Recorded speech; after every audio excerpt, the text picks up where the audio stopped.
What's my overall consensus of the iPhone 15 Pro? My concerns, what's really impressed me, what's really surprised me in a short space of time, and is this still enough compared to what they've done on the Pro Max? So yeah, we're throwing down, we're going to be talking about all things related to the iPhone 15 Pro. This is the white titanium, right? The iPhone 15 Pro and Pro Max come in 4 colors. They come in the natural titanium, white titanium, blue titanium, and a black titanium. I would say that the blue and the black titanium are the least popular this year. Natural titanium definitely is the one that stole the show. And I think secretly, the white titanium is actually the second best potential color.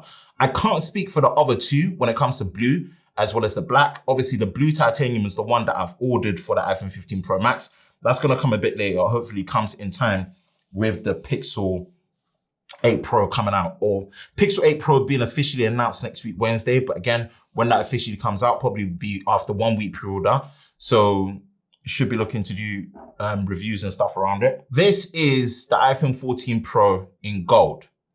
And it's probably going to be easier to reference it and see what the changes are. So I'm just going to put this on the side right now. Focus on here. So what Apple said is that they're using a grade 5 titanium alloy for the frame. And with that comes a slightly contoured edge all around, which makes it so much more comfortable to hold. This probably has to be one of the most comfortable I'll be on record and say I've held a lot of iPhones through the generations. This is probably one of the most comfortable ones I've held, considering the size and the form factor, not being an iPhone 4, which was like glass on metal, and the glass was quite sharp, but slightly rounded at the bottom, but quite sharp. I'll probably say one of the iPhone 12 minis and 13 minis were very, very comfortable. iPhone 5S was decently comfortable, I'd say. But I think out of comfort levels, right, the iPhone 15 Pro is probably the one that I would say really hits up there in terms of pure comfort. I really, really like what Apple have done here. This is really nice. It is lighter.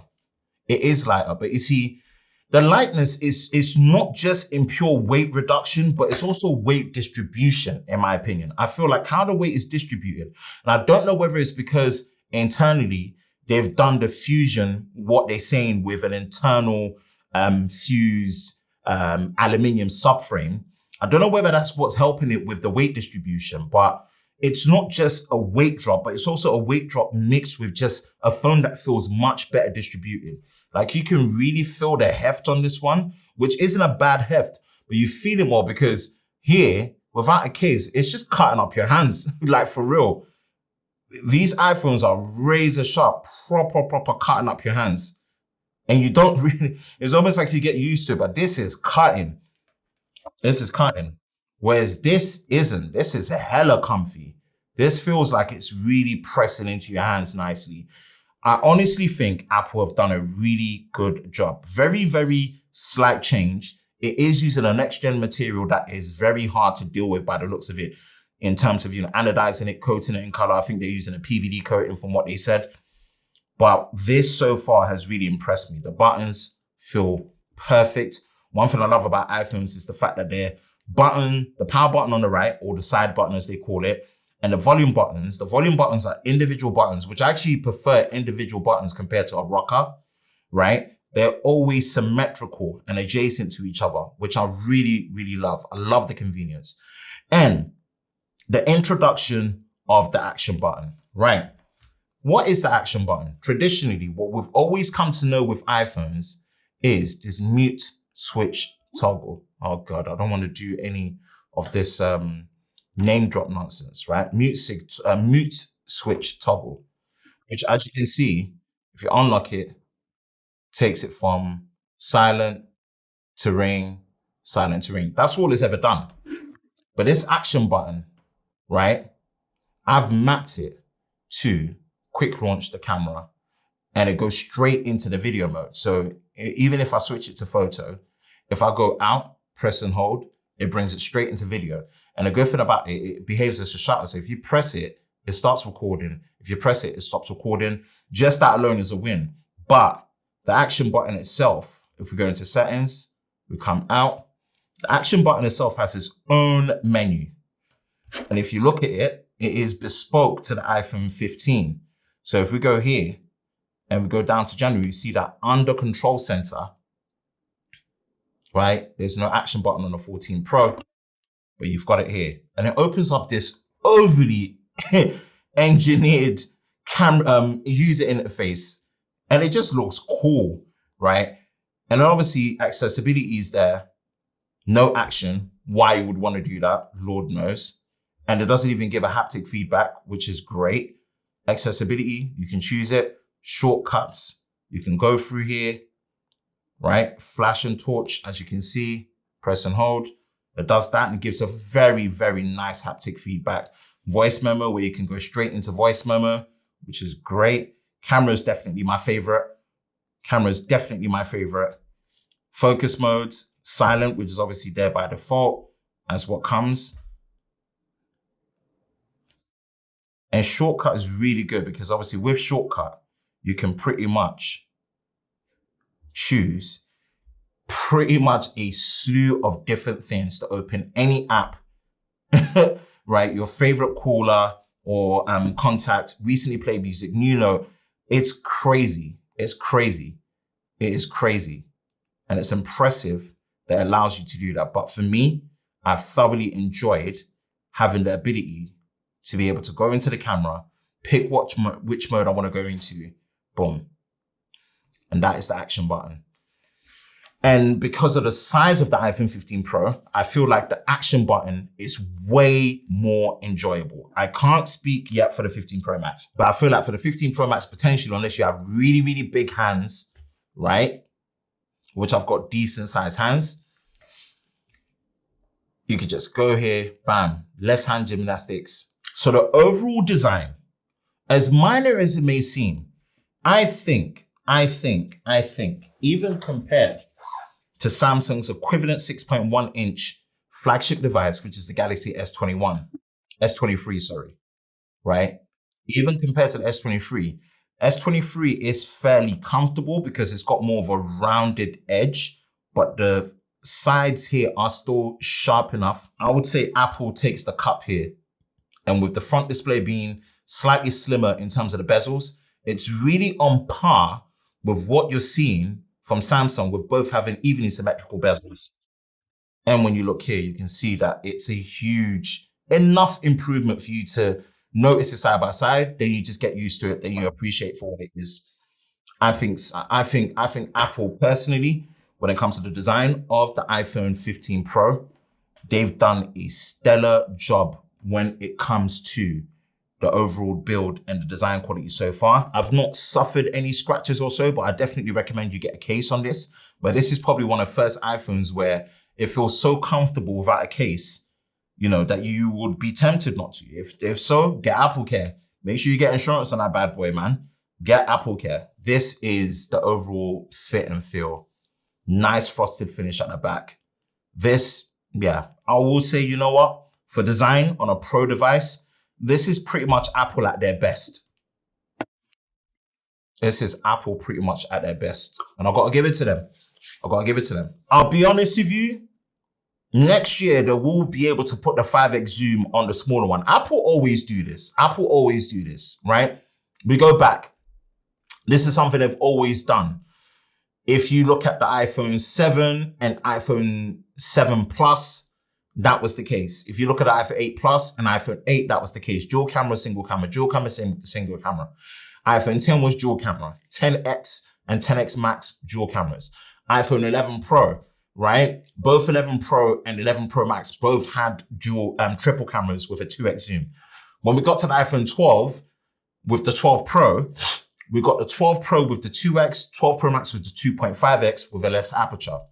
Then iPhone 13 Pro, they were aligned in terms of the fact that 3x zoom on both the Pro Max and the 13 Pro. Same for the 14 Pro and the 14 Pro Max, same camera system.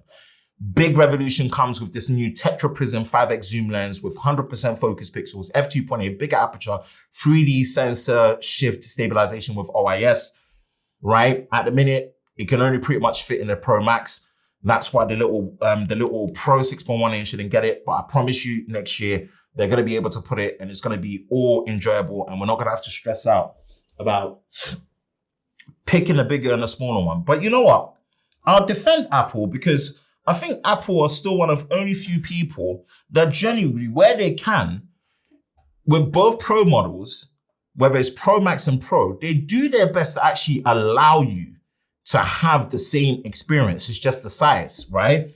So sometimes when they're not doing that, if you look at the Galaxy S23 and S23 Plus compared to the S23 Ultra, they've got different camera systems. Now, I get it. The S23 Plus and S23 do have the same camera system, 50 megapixel main camera, 12 megapixel ultra wide, 10 megapixel zoom and whatnot, fine.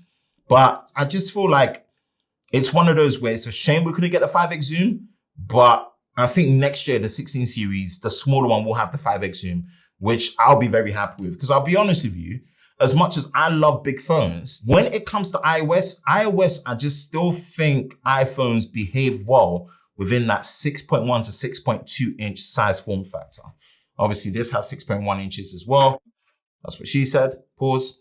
And then 6.1 inches as well on the 14 Pro, but with bigger bezels, of course. So this is what we have here in that retrospect. The display effectively hasn't changed in terms of performance and specs. Maybe they might have optimized and tweaked certain things, but really it's just a visual representation of the front display where the bezels are slimmer so that you get a slightly physically smaller footprint for the device, right? So it is slightly smaller in terms of the footprint. Let me switch to camera 3. Right, so y'all can notice that it's slightly shorter. So it's a slightly smaller footprint, lighter, better weight distribution, curved. It is probably the most comfortable iPhone that I've actually personally held and used, which is really good on Apple. I think this is Apple at their best, and they're really pushing boundaries. These are next generation materials with the grade 5 titanium, which I've got to give it to them. I've really got to give it to them. I'm really enjoying the design and the feel of it. The action button, the buttons themselves. Shout out to my guys in the USA. We still get a physical SIM card tray, yo. So nano SIM in there. Woo! And then a big side button here. USB-C, 10 gigabits per second, USB 3. Yeah, I'm definitely feeling this, man. Definitely feeling this. We've talked about the display experience effectively, right? And let's do a display test because I've got my brightness meter right here. Right. There's maximum screen brightness, but I've turned down an exposure so you can kind of still see it to some extent. So this is maximum screen brightness, but I've adjusted the camera's exposure so you can see it properly to an extent. Display brightness right to the top. And then we're gonna go accessibility, display, auto brightness off. So we're gonna do a display test without the auto brightness on, right? So Richard Review Tech, 4K HDR brightness test. This is the one here that I use. Oh God, press it. Let's go into HDR. We're doing a display measurement, brightness measuring test. Let's see how far we get. All right, bam. It's gonna boost one more. Wow. Crazy. This is what we got. 1,853 nits of maximum screen brightness when it comes to the iPhone 15 Pro. Whoa. That's crazy. You heard it here, folks. You saw it here, folks. This is what we got with auto brightness off, maximum screen brightness in pure white HDR. 1,853 nits is what we got. So I'll be honest with you, man. The iPhone display is kind of killer. And let's just bring in perspective because I think the iPhone 14 Pro, let's bring it in here, right? We're going to do the same. We're not going to do the display adjustments and stuff. Let's go to accessibility. We're gonna go to display and turn off auto brightness, turn brightness all the way up, go into YouTube, 4K HDR test, load this bad boy up, put it into 4K, and then let's see what we get with the iPhone. Yeah, the iPhone 14 Pro is about it as well, man. It's about it. Give or take, it's the same. Give or take, it's the same. 1,800 nits, give or take. Yeah, give or take, very similar when it comes to the brightness. So this is effectively the same display experience. So these displays get stupid bright. You notice it as well. You really do notice it. So I'm going to turn off adaptive brightness, enable extra brightness. We're going to test it on the Galaxy S23 as well, 4K HDR test. Open this up. It's what we like to do. We like to test it, you know. Yeah, it's up there as well. It's up there as well. It's up there as well. It's not bad. It's not bad. It's not bad. It's not bad. It's up there. I think with the smaller pixel area, yeah, it's definitely up there. So the iPhones, man, they get really, really bright. Samsung ones get bright too because they increase this from 1,300 nits to 1,750 nits. And you notice it, There's your display brightness test. It's one of the things I love doing on the live streams. Effectively, the same display experience. Again, with iPhones, they don't really give you the option to put 60 Hertz down.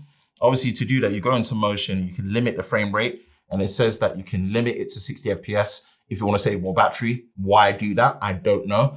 But on the Samsung, you do have the adaptive option. But obviously just be aware that with the Samsung one, it's not an LTPO display. I believe it's an LTPS display. So it's adaptive, but it's not LTPO. So if you can see, it is adaptive, but it does go to standard if you want it to. You've got adaptive, which is between 48 Hertz and 120 Hertz, whereas this is using a LTPO display. So it's 120 Hertz down to 10 Hertz. And then when the always on display is engaged, it can go all the way down to 1 Hertz. So that's the option. Really, really good in that retrospect. This display is excellent. The only thing I don't really like, obviously, is the peel at the top. The dynamic island. I personally think it should be called a virtual touch bar. So I will call it a virtual touch bar. And just visually speaking, it adds, but also equally detracts away, considering Samsung has a small hole punch. Again, there's no biometric authentication, hardware level stuff there. Obviously, Samsung One is the in-display fingerprint scanner, which is something I prefer, right? So this is a much better use compared to the old static notch. So I appreciate the dynamic island or the virtual touch bar being more useful than the previous notch, but it almost adds and equally detracts away from an excellent visual presentation of a display, especially when you want to do things like gaming. So yeah, that's the display experience on here when it comes to the iPhone 15 Pro. So on the far right is the iPhone 14 Pro, and then we've got the iPhone 15 Pro and the S23. iPhones still have this problem where, I don't know if people notice it, but iPhones have this problem where when you're shooting in 4K 60, right? On the selfie specifically, dynamic range just goes out the window. Just lots of yellowing and blown highlights, right? But these phones, pound for pound, really hold up. But when you switch to 4K 30, this issue is not there. Look, I'm gonna run the same sequence. Do you see? Do you see how you can see the sky now? You see how you can see the sky now? In 4K 30, the dynamic range comes back.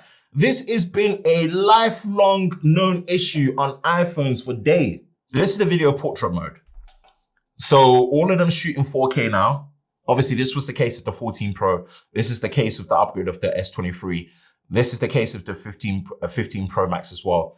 The portrait mode on the 15 Pro Max when it comes to video, especially for the rear camera, is really, really good. With odd quirks, which we'll get into, right? So this is just me going through the sequencing. Obviously, one thing that I love that they've improved is the usability of the rear camera in 4K 60. Obviously, Samsung still has the most flexible camera experience. And obviously, you've got the 8K video recording. Now 4K 60, man, Apple, like you lot went in. You lot went in. Look at that. Look at that. While you're recording on the same clip, you can switch between the lenses. This is a big deal. Now you still can't do what, Samsung and Google allow you to do, where you can pause that video clip and continue recording and switch between the lenses, right? Samsung still allows you to flip to the selfie camera and then go back to the 4K 60 lens that you were recording on, right? But the fact that Apple allow you to switch between the ultra wide, it's pretty phenomenal. It's on par with what Google do now. So this is me showing it with me in the frame as the subject. This is 4K 60 with me in the frame as the subject, right? Because we've started on a 1x lens on a 14 Pro and a S23 on the left and the right with the iPhone 15 Pro in the middle, right? We can't switch between the lenses. This only allows you to do that in 4K 30. But while you're recording on the same clip, like I'm saying on a 15 Pro, you see, it allows you to switch to the ultra wide. You can then go to the 1x and then you can go to the 2x and the 3x without having to stop recording and switch lens and start again. This is such an annoying thing when you're recording 4K 60 on these camera systems that Apple fixed it. All they need to do is just implement the ability to pause recording, continue on the same video clip and switch to the selfie, right? So I've got to give it to Apple. I've got to give it to Apple. And one thing I have noticed is, I don't know if other people have noticed this, but Apple's 3x zoom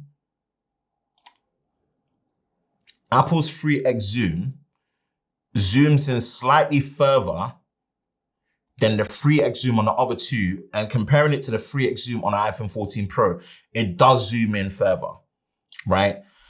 Another thing I really wanted to challenge Apple on was this whole, it gives you 3 different focal lengths thing, right? Here's the thing. You go into the camera settings, and this is the option that they give you. Go to formats. Obviously, you can shoot in 24 megapixels now, and then 12 megapixels if you want to change it to, but 12 megapixels is definitely the one that shoots in low light. Obviously, most compatible or high efficiency video codec. You get 48 megapixel JPEG Max, which is something you get on the iPhone 14 Pro as well. So it's an iOS 17 feature. ProRes with log. I showcased it in the unboxing as well, which is amazing.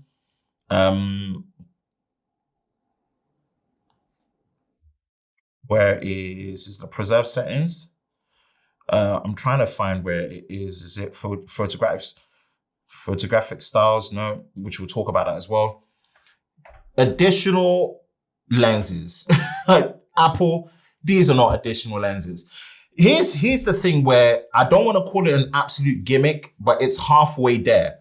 Let me say why it's halfway there. Anyone that's in here that understands camera lenses and how they behave in terms of distortion, perspective, and compression, bro, it's a 24mm lens. Apple, what you're doing is you're cropping into 28mm f1 1.2x.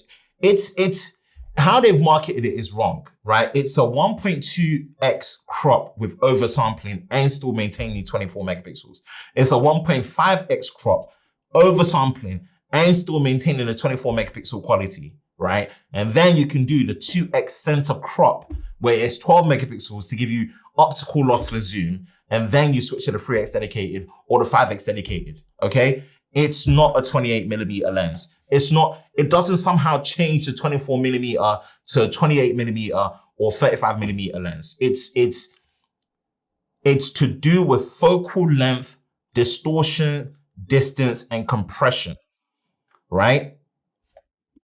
So I just don't, 7 additional lenses, macro, ultra wide, 24, 28, 35, 3x. It's kind of a halfway gimmick in my opinion, but in terms of the image quality, see it more as a crop factor.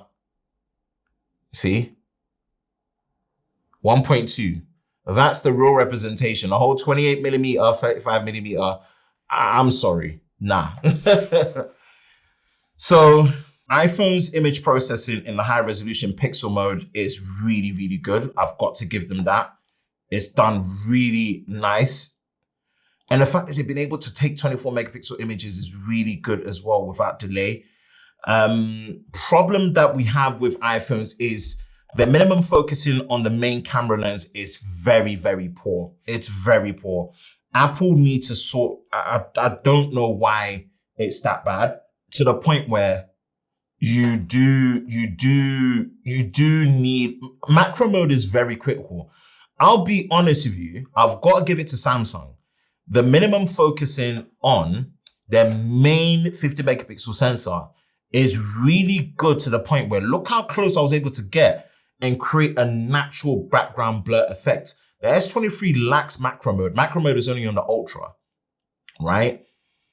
But if you see how far the distance is on an iPhone, it's not that far off when it's in macro mode. I mean, it's far, as in the macro mode on the iPhone 14 Pro and the 15 Pro allow you to get a lot closer. But all things considered, for how close you can get on the main camera lens on the S23, yeah, it's up there. Now, KJ, it's weird, right? I have this theory. That for the darker skin persuasion squad like me, KJ, Fresh, and us, man, especially me and KJ, we're darkies. We're darkies like that. You understand?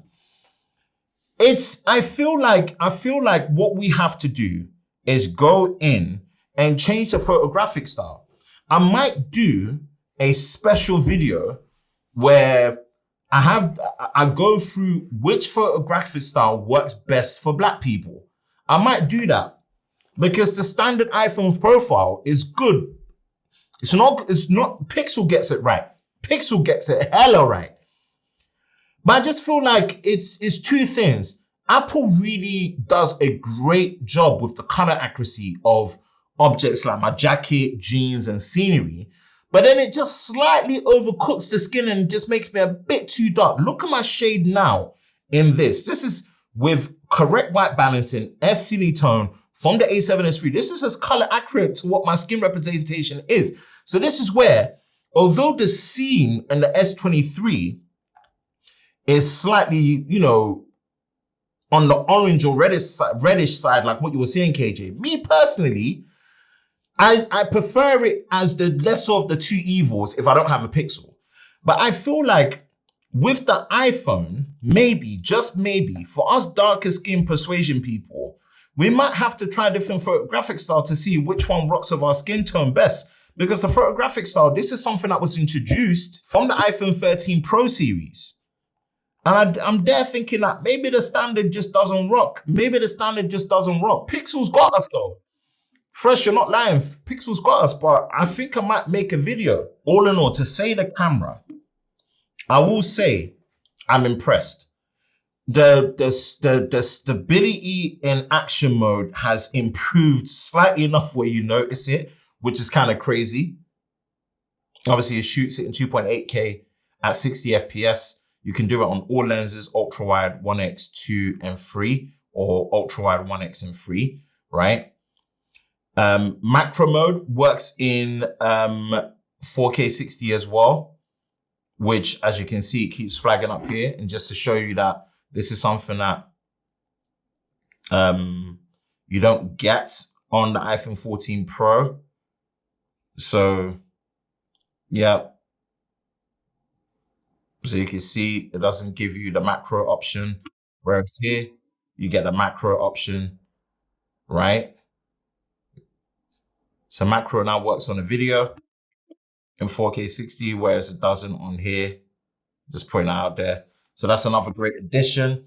The ability to switch between the lenses in 4K 60, absolutely love that. But I just hope Apple, if you're listening, which I doubt you're going to be listening to someone like me, allow us to pause the video and continue on the same clip. And allow us to flip to the selfie camera. It's got more than enough power. Heck, you allow me to, record in ProRes. You allow me to record in ProRes internally and in SDR, HDR, and log. And I can do it externally to a USB-C port, 10 gigabits per second. And apparently Samsung only has 5 gigabits per second. So credit to them being late to the party. I hate to see when they actually integrate a Thunderbolt controller in here and you're getting USB 4 speeds with Thunderbolt 3 speeds up to 40 gigabits per second. That's game. So camera, Highly, highly, highly, highly, highly, highly, highly recommend you watch. All right. Okay. Let's do Geekbench. Here's where we have it.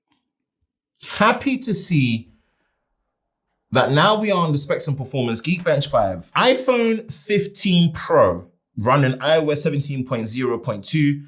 It's now got the 6-core 3nm Generation 1 TSMC process, 8 gigabytes of RAM, just like on your Android phones, people, right?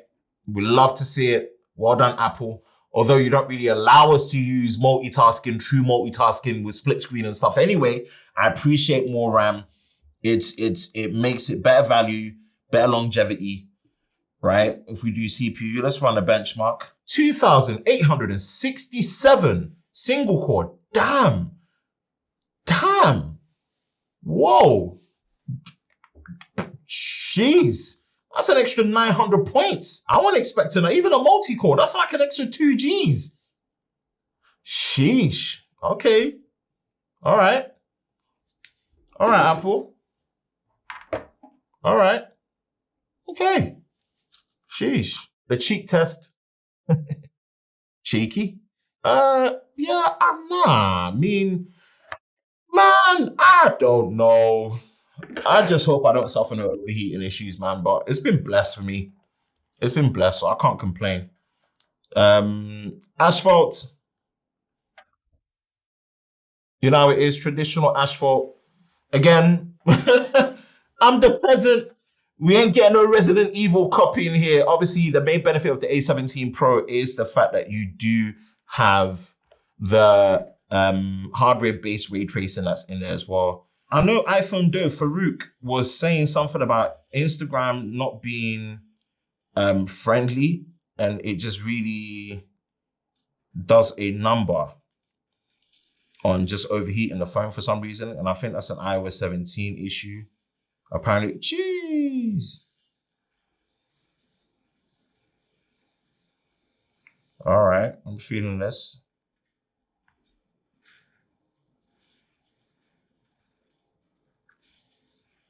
Interesting. Ooh. Boost.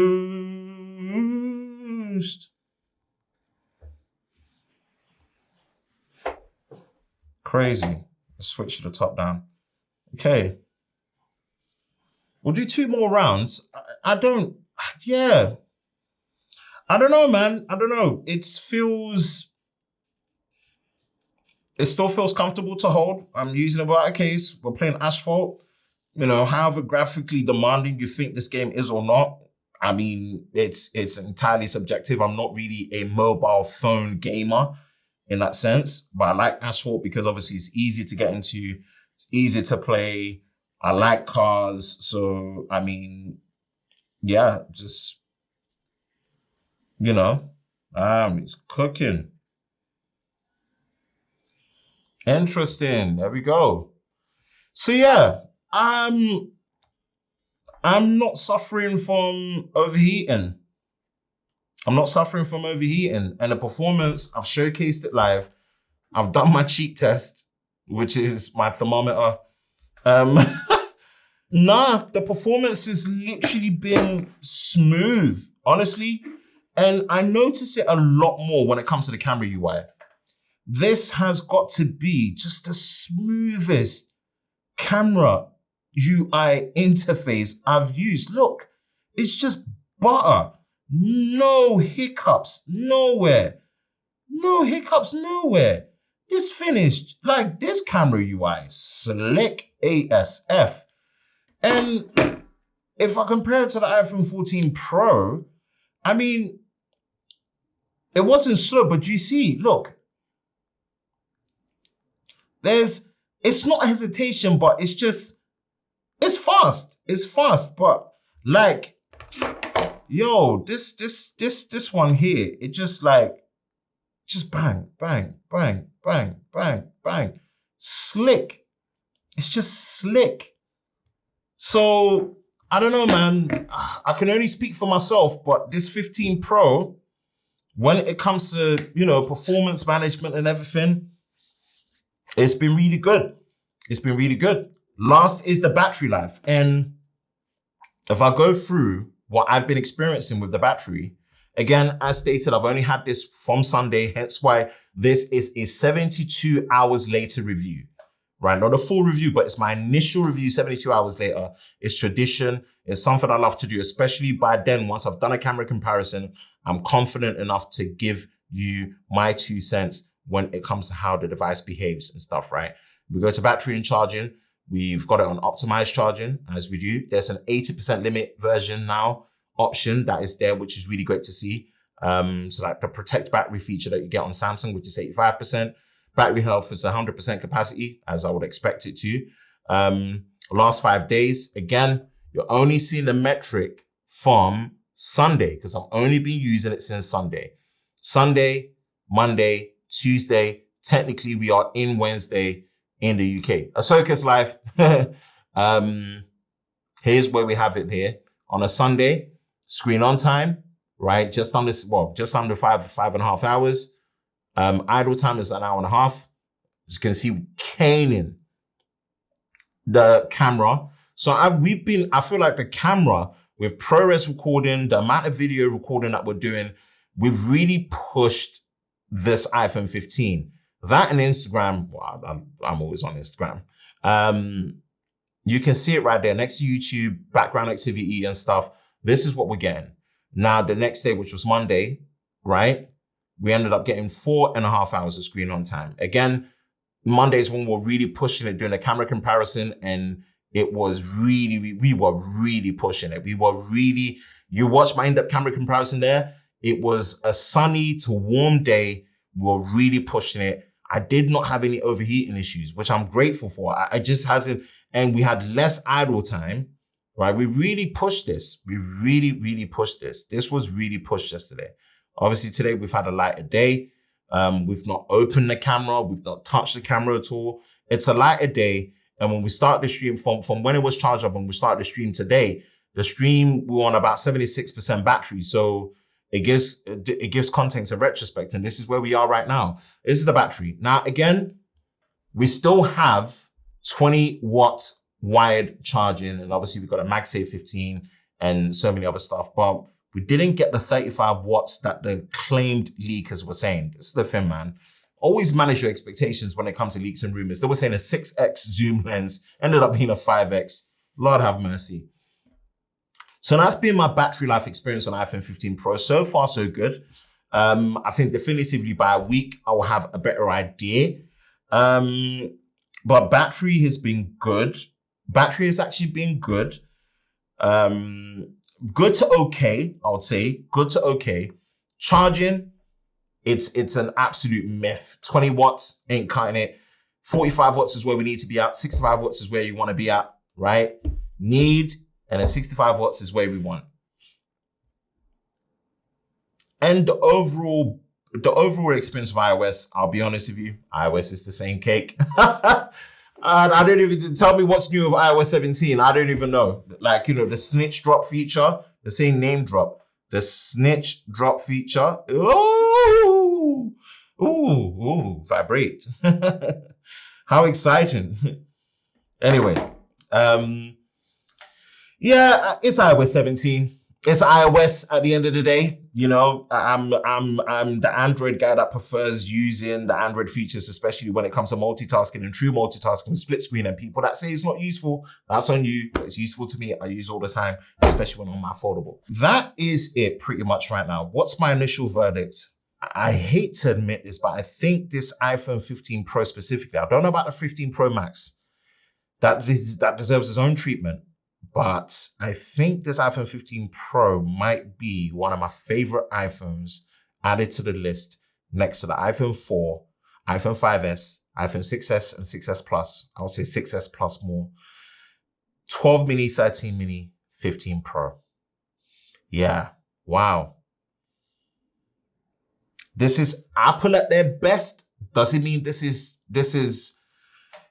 I think it holds even true against the S23. So again, remember at the base 128 gig storage, 8 gigs of RAM, 128 gigabytes of storage on both. This is £849 in the UK, and this is £999. It's a £150 difference, right? And it's neck for neck. LTP 120 hertz, adaptive LTPS 48 hertz to 120. This is 10 hertz to 120 or down to 1 hertz with the always on display. A slightly higher than 1080p resolution on here. I wouldn't say that. It's a brighter display, but I don't want to say much brighter. It's a brighter display. Triple cameras on both, which I've tested for you to go check out to see which one you definitively want.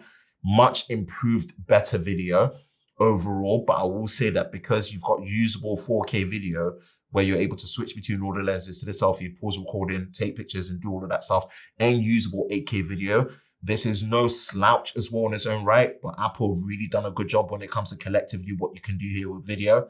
I like the iPhone 15 Pro. And if you're coming from anything like the 12 Pro, 11 Pro, 10S, and 10, and you don't want to switch to Android, which I get, the 15 Pro is going to do good for you. 15 Pro specifically, in my opinion.